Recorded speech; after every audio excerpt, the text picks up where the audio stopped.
So we have Miss Anita George. She'll be moderating this session. She is CEO of Prosper ETE.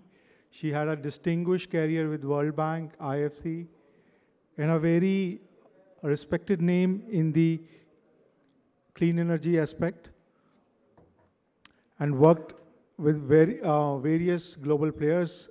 Miss Anita George. Shri Ashwini Tiwari, he is Managing Director, Corporate Banking at State Bank of India. So he'll be joining us virtually.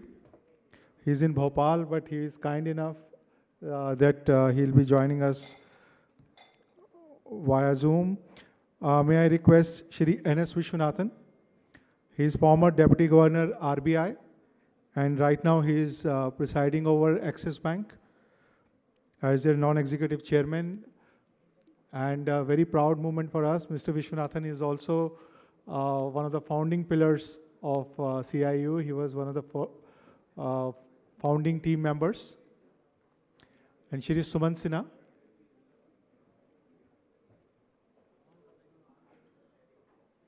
Suman Sinha ji is co-chair of Bharat Climate Forum, chairman of Renew, and a very respected name in renewable energy space, India's largest renewable energy player. So, Anita, mic is yours. And just a heads up, Anita, please, keep one eye on timer as well. Thank you. Thank you very much. It's really a privilege to be here and to have heard all the discussions this morning. I will keep a very good check on time because I know we are running late. I'm really thrilled to be here. Holding you. Mr. Prateek Agarwal has also joined. Okay. He's from Sterlite Power. Prateek Agarwal. Yes. So good morning. Let me start by saying good morning to all our panelists, including Mr. Prateek Agarwal and Mr. Ashwini Tiwari from SBI. And we have Suman Sinha and Mr. Vishwanathan here.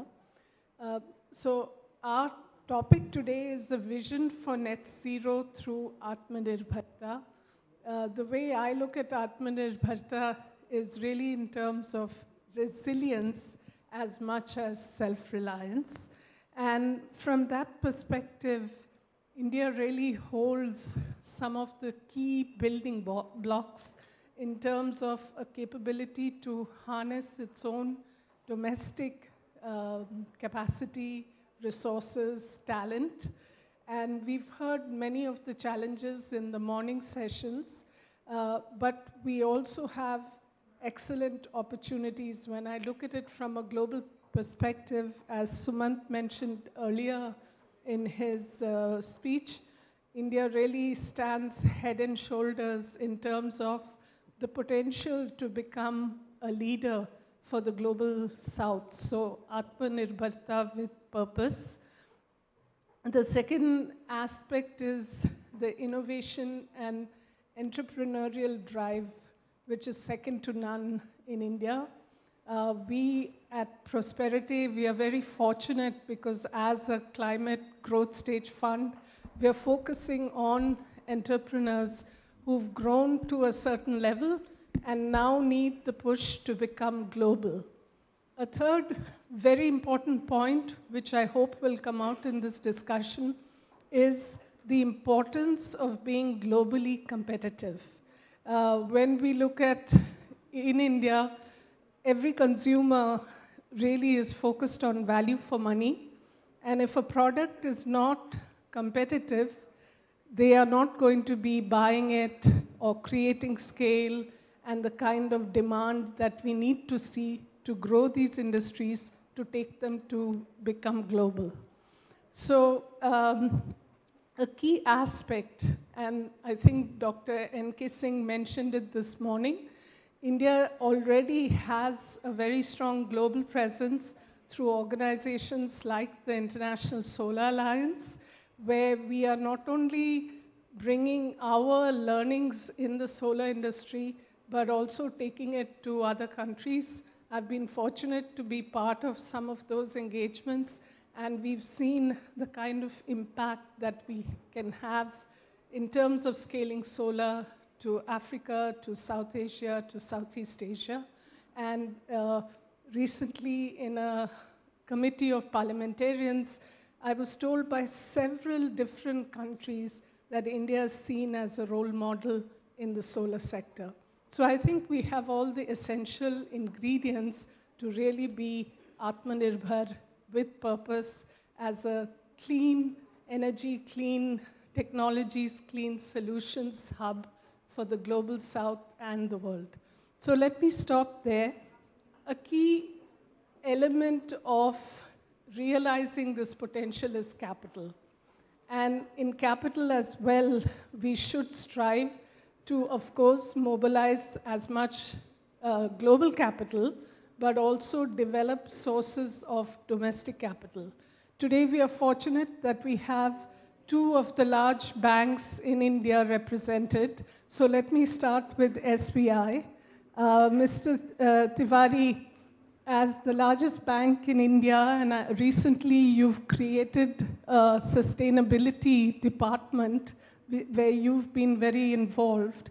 How do you see SBI playing a key role in terms of promoting the clean tech ecosystem, particularly for manufacturing?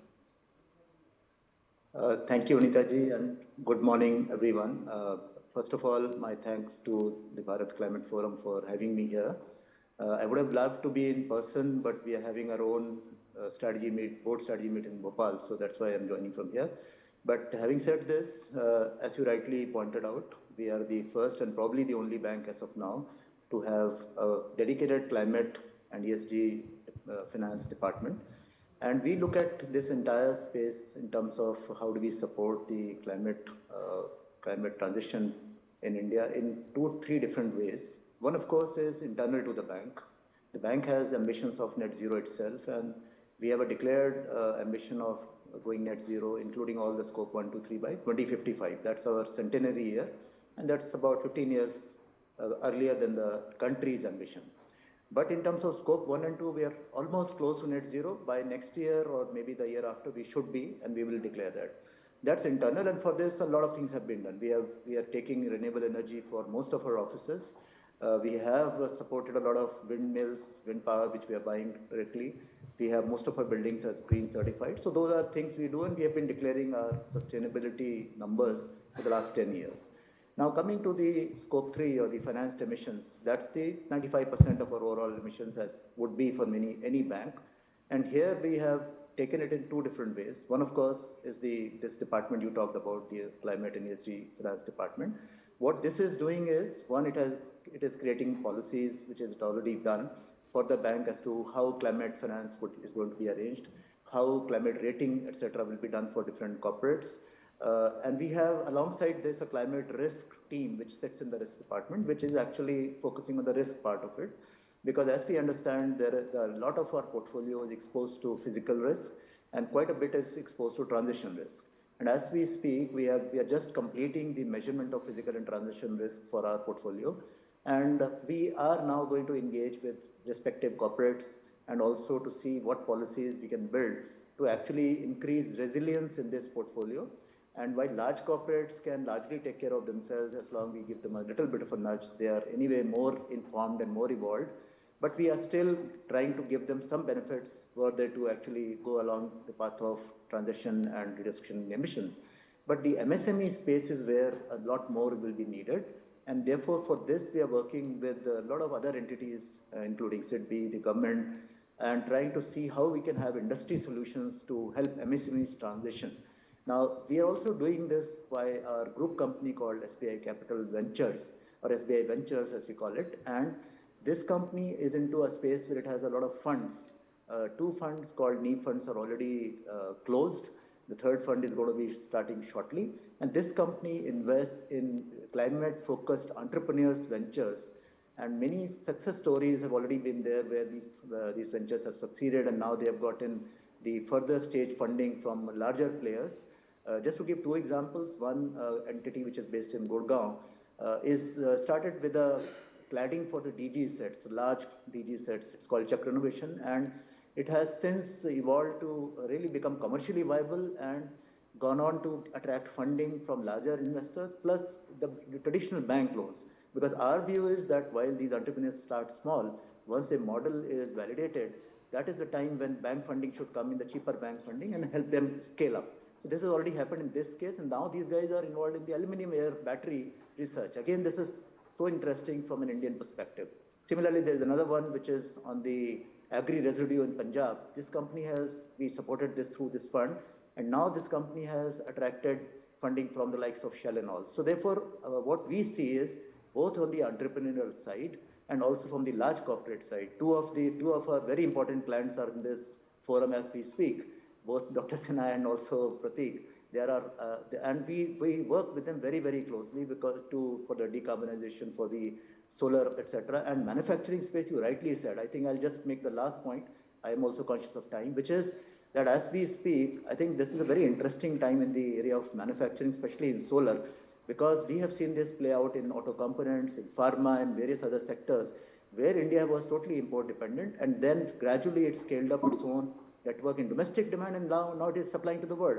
Same is happening in solar. I think we are on that journey, and Dr. Sinha's company, of course, does that. It's one of the key companies we have. But there are multiple others which we are supporting in the manufacturing side, and we just hope that they will all scale up to supply for the globe. And whatever the number one competitor we have, ultimately we will also have workplace. I think I'll stop here so that the time also has to be kept in mind. Thank you. Thank you very much. Really comprehensive and very excited to see that our leading banker is very much aligned to what's needed in the market. Mr. Vishwanathan, you have the advantage of having sat on both sides of the table as the regulator at RBI and now as the chairman of Axis Bank. And I wanted to ask you, recently IFC, and I see many of my colleagues, Mr. Vivek Pathak, for example, in the audience, who was pushing climate business from the IFC side. So you, as an Indian private sector bank, have been able to mobilize, I believe, $500 million of sustainability green loan. Do you see some of it going towards this clean tech manufacturing, building resilience in our supply chains in India? Thank you. Thanks for having me here. Interesting question. The $500 million deal with IFC, it has three components. Okay. It's $200 million for green tech buildings, green buildings, okay, including low-cost houses, which will be, energy efficient and climate supporting. Second, there's a $50 million blue fund, which is for water treatment, water management, water waste management, and the remaining $250 million is for manufacturing. So it has three components, and there's also an incentive, of about $2.5 million for facilitate designing of clean energy, building technology, etc. So that's an incentive which comes beyond the fund that has been allocated.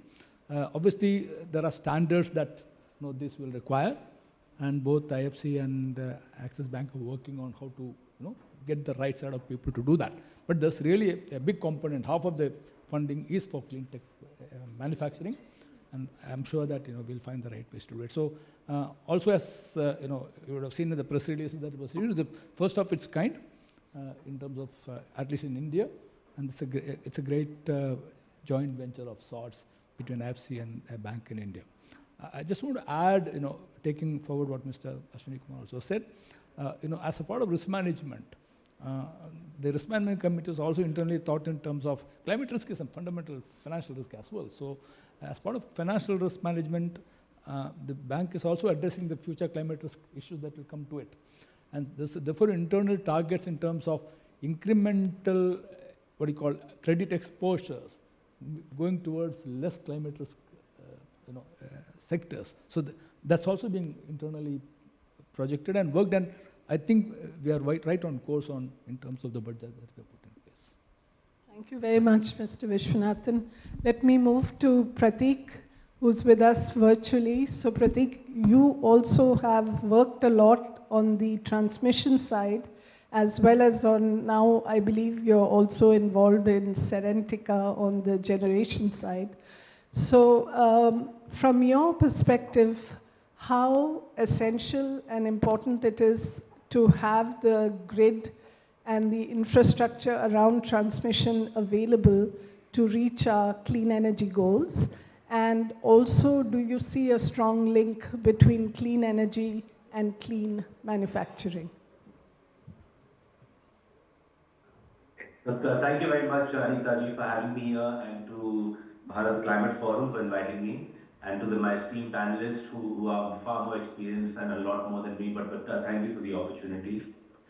Just very quick background, I lead the power-related businesses for the group, which we have three businesses. One is the transmission concessions business, in which we are among the two largest private sector players in India in build or operate of transmission. We also have an arm in Brazil that does the same thing. Second, like you said, we recently started a renewables company that focuses primarily on round-the-clock renewables and focuses more on the C&I market.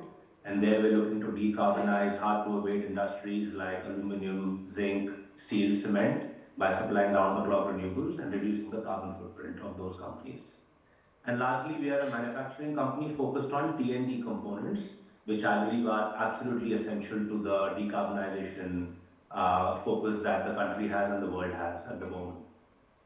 To come to your question, personally, if I think about the whole value chain of products that go into decarbonization, starting with generation, you've got modules, panels, turbines, and batteries, and of course, Sumant and his company is a large player in that space, apart from being the largest in generation. But then you've got a longer tail of products in the T&D segment, which are cables, transformers, reactors, HVDC components, switchgear. And I feel personally that this second piece is missed out in many discussions. When I think about what supply chain constraints might actually slow down the wave of decarbonization and slow down the integration of green power into the grid, it actually might be the deficit in this second segment, which is the T&D components, specifically transformers, reactors, HVDC, which are absolutely essential because, as we all know, without transmission there is no transition. It's no point producing low-cost green power if you cannot take it to the last household that needs it.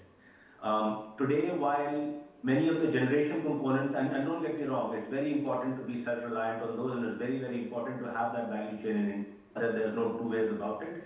But if you look at a global landscape, there is in a way, a slight oversupply in some of the generation-linked components, but a massive deficit in many of the transmission-linked components, especially cables, transformers, HVDC, etc.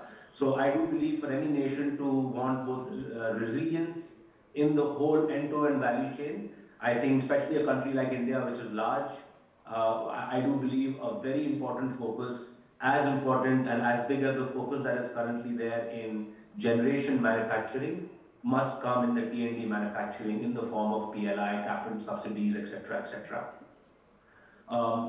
You asked a last question about the link between clean.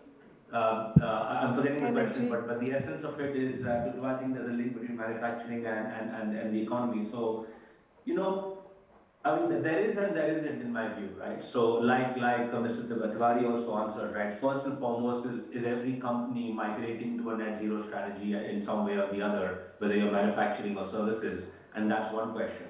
But really, if you ask me, in my head at least, these are two different goals. One is, let's say, the 500 gigawatt goal that the Prime Minister set out for us. That is all about producing clean electrons and delivering it on a round-the-clock basis eventually to every last household and factory and agricultural field in the country. That goal has certain priorities. I don't know if Sumant will agree, but today one of our biggest challenges in that goal is availability of land, rights of way, grid connectivity, talent, and also to some extent capital. Whereas another goal is that should we be producing as much of the components as we can within the country and creating a manufacturing ecosystem. And like you said, Anita ji, each of these can we be competitive at the world stage without tariff and non-tariff barriers can be by itself be competitive. So my last point I'll make here is I do believe for India, like any other company will do, is that if you're making a strategy to be a global leader in a particular segment in manufacturing, we must pick the segments where we have chance to still take a lead. And unfortunately, I find that some of the generation-linked segments, our neighboring countries have too much of a lead, and the scales are unmatchable. Whereas in some of the T&D linked segments, there is still a lot of catching up to do. Plus, there is, as in India, as a neutral country, the world sees us from a cybersecurity angle as a neutral company, and that plays a very important angle in some of those components. So I believe there's a very important proposition for India to excel in some of the high-end T&D components, which by itself is hundreds of billions of dollars of revenue potential just in that space. So I'll stop there. Hand it back to you. Thank you very much. And Sumant, that's a very good segue to ask you my question, which is, you've also been in the manufacturing as well as on the generation side, and in your earlier speech, you alluded to the sort of give and take in terms of being able to develop and generate renewable energy, at the same time build that self-resilience in the supply chain. So from your perspective, what would you say are the immediate things that we should be focusing on? And in terms of the medium and long term, are they more beyond the PLI that India can do in terms of promoting energy transition? Yeah, thank you, Anita. So your question is fairly broad-based, and I'll try my best to answer it in a few minutes. The thing is, and to your previous question on whether we need to have manufacturing for the energy transition, technically we don't. We can just say, let's import and let's buy from whoever makes the cheapest of anything, and that, as we know, happens to be China in almost every part of our clean tech system. So then let's just import from there. And most countries in the world do that right now, right? It's only, I think, the larger size countries which have other aspirations around national security, economic strength, wanting to build their own manufacturing base and so on, that decide that maybe there are other alternatives that need to be pursued as well. And India falls in that category. And the benefit that India has is that we have a large domestic market, and China is sitting right on top of us. And we know the kinds of issues we've had with them. And so I think the Indian government has taken a strategic call that we don't want to have dependence on China. And it doesn't make sense to replace the dependence that we have on, let's say, the oil exporting countries to getting dependent on China instead for our clean tech equipment. And so I think it's a sensible decision, and it goes beyond just the cheapness or the economic aspect of it. But I think beyond that, as these things happen, and as India's scale increases and our ecosystem of manufacturing develops, and more companies start getting into it, you will find that the component ecosystem develops around it, scale starts to come in, R&D starts to come in, and then over a period of time, the delta that we have in manufacturing costs with China will begin to come down. Today, it's quite large because the industry in India is just starting. In wind turbines, by the way, where in industry, which is the industry that we've had in India for quite a few years, the gap is not so much. Okay, but in solar manufacturing it is, and in battery cells, I would hazard, also in the beginning it will be. But over time, that delta will come down. And then as it comes down, we'll find that this industry is now something that actually can start exporting. Because for a lot of other countries as well, if they feel that there is an opportunity for them to diversify away from China, and the cost of that diversification has come down, then for sure they will think about it. And that will then become something that emerges in India as well over the next several years. So I think these attendant benefits will emerge over time. But there's a lot of work that we need to do. I think the government giving the PLI scheme is useful up to a point because, obviously the Indian government has fiscal issues, so there's only so much benefit that can be given, but every little bit helps, obviously, right? I think eventually it's going to sort of fall on industry to bring costs down and become truly competitive eventually. But it's very important to have clarity of policy as far as the government is concerned. If the government sort of says, okay, we want to do this, and then suddenly, 1 year later, 2 years later says, no, actually we want to become, buy the cheapest, then that kind of thing will be very unproductive from that standpoint. But I don't think the government is taking that view. They are, in fact, giving this long-term signal. If anything, what we require is now the development of a green industrial policy in India, which covers all aspects of the green ecosystem, from manufacturing to the generation, covering also the areas that Pratik was talking about, which is the transmission side manufacturing. All of those should get covered, and we should look at it from a domestic, from an export standpoint, and so on. So I think there's a lot of work that we need to do collectively with the government. When I say we, I mean all of us operating in India.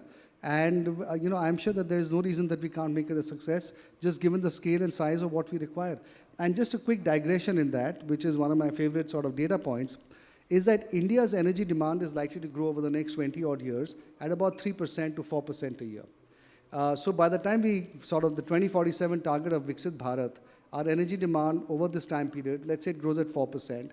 Within that, the share of electricity in energy is likely to increase from about 17-20% to about 35 to 40% by that time, given electric vehicles and more use cases shifting to electricity. And then within electricity, renewables, which today is only 15%, and when I talk about renewables, I'm talking about wind and solar, will likely grow from 15% to 75 to 80% by that time, which means that if we do the math, we need, by 2047, almost about 3,000 to 4,000 gigawatts of renewable energy capacity. And our target, of course, is 500 by 2030. But if you fast forward the next 17 years, we need almost a 5x growth of that, which means almost every 3 to 4 years, we will need to keep adding 500 gigawatts a year. Now, in contrast, today, India's entire power system is only about 450 gigawatts.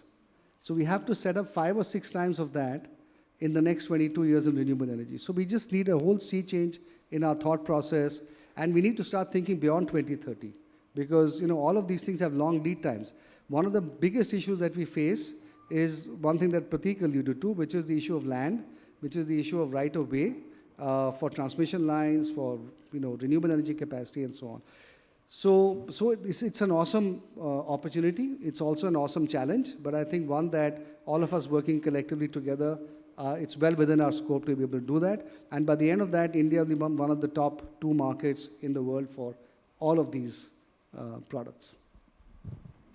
Okay, thank you, Sumant. And one important point also to mention is the job creation from the paths that you just outlined, which again for India is both an advantage and a challenge. So I think taking that into account, as was mentioned, I think, by Mr. Ram Madhav earlier, linking the talent to the industry, to every part of the supply chain also becomes key. Since we have a few minutes left, Mr. Vishwanathan, you play a very important role as being part of the RBI, and from a regulatory side, one important point, as Sumant mentioned, which having worked with a lot of global investors, is the predictability and stability of policy. But from the point of view of bringing more domestic capital, mobilizing more domestic capital into these important areas, do you see some changes that we can make? And I will sort of skew your answer a little bit by saying, for example, I work with a Canadian pension fund, and all of them are invested in one or the other of the renewable energy platforms in India. When we look at our own pension funds, and I would say even the insurance industry, there's very little capital from that segment coming into this sector. So would you have some suggestions on how we can break through? So I think I want to mention a small anecdote, in the sense that when I was in the Reserve Bank and part of the Financial Stability Board and Basel Committee, the thought process was the job of central banks is not to look at climate change, facilitate movement toward climate change issue. It's for them to handle the risk part. So the job is only to tell the banks, you are going to get into a risk because of this is going to be a sunset in this activity. How do you plan for the risk?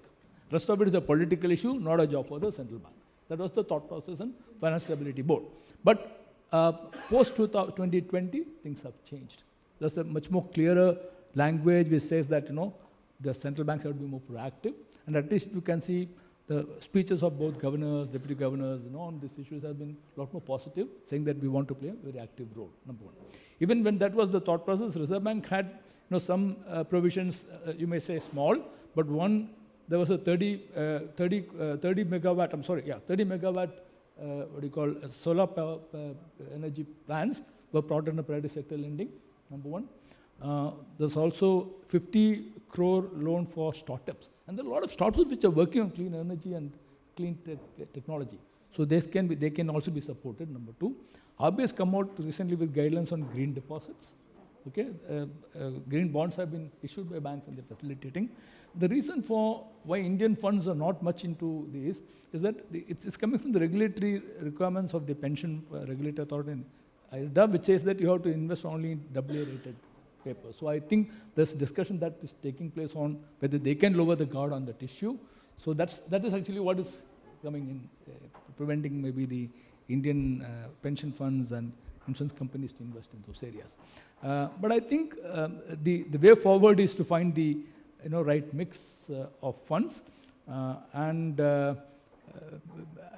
It's also kind of, for example, Reserve Bank has issued guidelines on green deposits. But the operation issues are still there.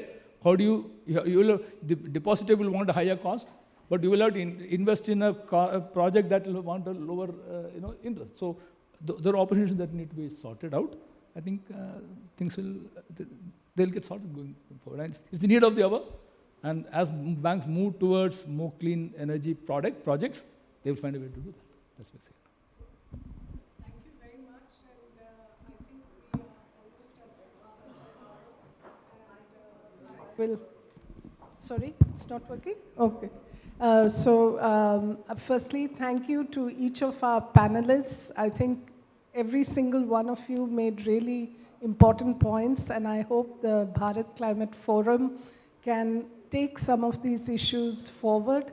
India holds a great opportunity, really based on everything that I've heard today, to become a global leader for the Global South in clean technology and green energy. Thank you. Thank you, Suman. Thank you, NSV. Thank you, Anita ji. Thank you, Pratik ji. Just hold on, just a time for a group photo. And Suman, may I request you, we wanted to gift your books to them.